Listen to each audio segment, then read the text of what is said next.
ಉತ್ತರ ಕರ್ನಾಟಕ ನ್ಯೂಸ್, ಇದು ಕನ್ನಡದ ಉಸಿರು.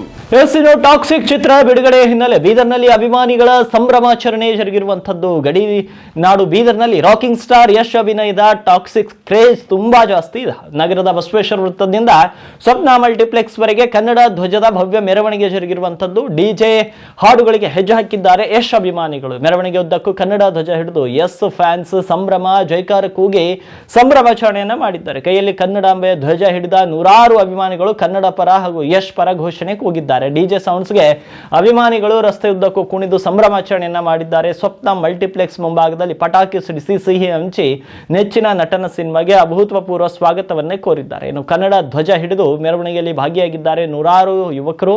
ಇನ್ನು ಬೀದರ್ ನಗರದ ಸ್ವಪ್ನ ಮಲ್ಟಿಪ್ಲೆಕ್ಸ್ನ 4 ಸ್ಕ್ರೀನ್ಗಳ ಎಲ್ಲಾ ಶೋಗಳ ಟಿಕೆಟ್ ಸಂಪೂರ್ಣವಾಗಿ ಸೋಲ್ಡ್ ಔಟ್ ಆಗಿರುವಂತದ್ದು. ಮೊದಲನೇ ದಿನವೇ ಬರೋಬ್ಬರಿ 5,000ಕ್ಕೂ ಹೆಚ್ಚು ಪ್ರೇಕ್ಷಕರು ಚಿತ್ರ ವೀಕ್ಷಿಸಲು ಸಜ್ಜಾಗಿರುವಂತದ್ದು.